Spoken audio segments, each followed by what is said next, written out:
This reading selection comes from Signs and Symbols in Christian Art by George Ferguson. The cover here is the Adoration of the Magi painting that is hanging in the National Gallery of Art in Washington, D.C. And we are turning to page 31, which begins the section on flowers, trees, and plants. This is section 2.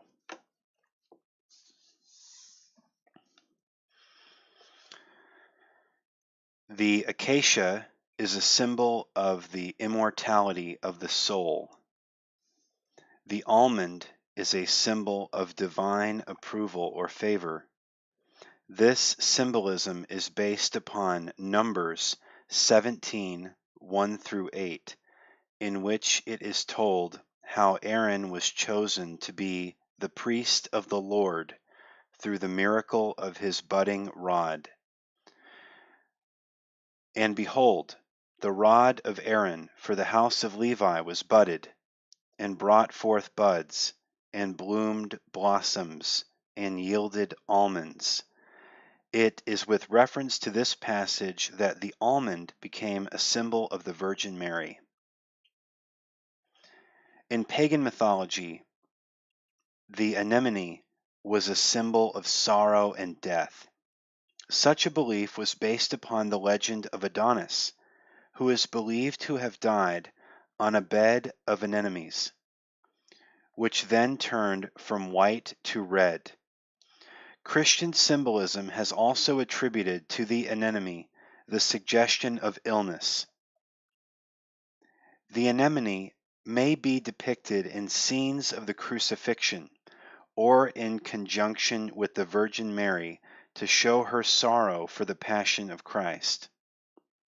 The red spots on the petals symbolize the blood of Christ, for it is said that anemones sprang up on Calvary the evening of the crucifixion. In the early days of the church, the triple leaf of this plant was used to symbolize the Trinity.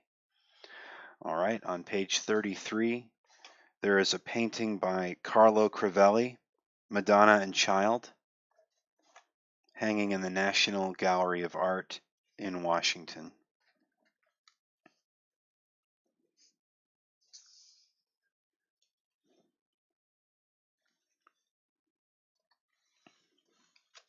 Okay,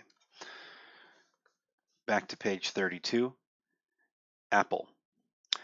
In Latin, the word for apple and the word for evil, malum, are identical. It is for this reason that the legend has grown up that the tree of knowledge in the Garden of Eden, the fruit of which Adam and Eve were forbidden to eat, was an apple tree.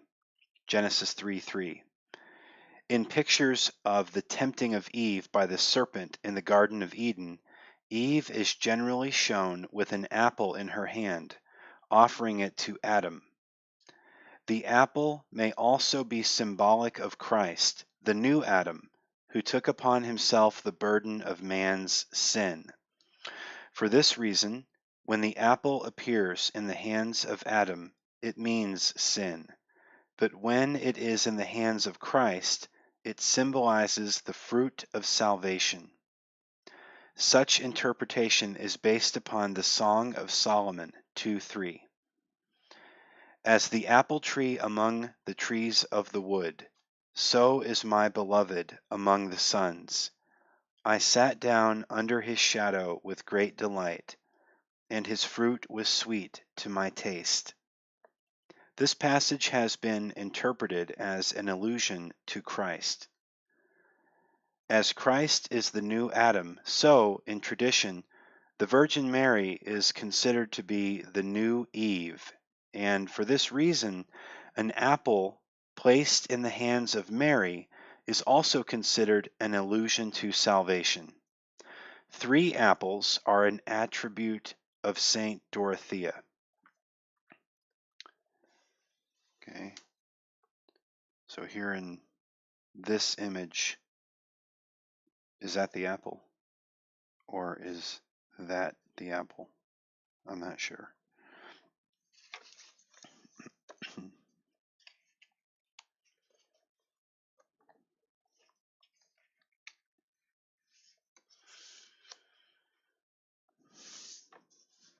Page 33, the aspen. There are two early legends about the aspen tree. One relates that the cross was made from the aspen, and that when the tree realized the purpose for which it was being used, its leaves began to tremble with horror and have never ceased. The other legend is that as Christ died on the cross, all the trees bowed in sorrow except the aspen. Because of its pride and sinful arrogance, the leaves of the aspen were doomed to continue trembling. The bramble was believed to be the burning bush in which the angel of the Lord appeared to Moses. The bush burned with fire, and the bush was not consumed. Exodus 3:2. The bramble has become a symbol of the purity of the Virgin Mary, who bore the flames of divine love without being consumed by lust. The bulrush is a lowly, thickly clustered, common plant growing near the water. Because of these characteristics, it has become a symbol for the multitude of the faithful who lead a humble life and abide by the teaching of the Church, the source of living waters. This explanation found support in Job 8:11. Can the rush grow up without mire? Can the flag grow without water?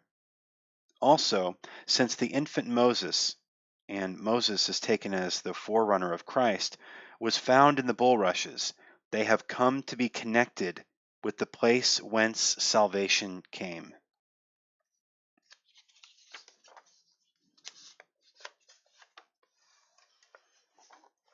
We'll end here.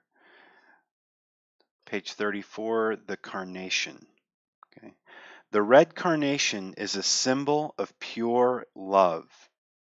According to a Flemish custom, a variety of carnation, the pink, was worn by the bride upon the day of her wedding, and the groom was supposed to search her and find it.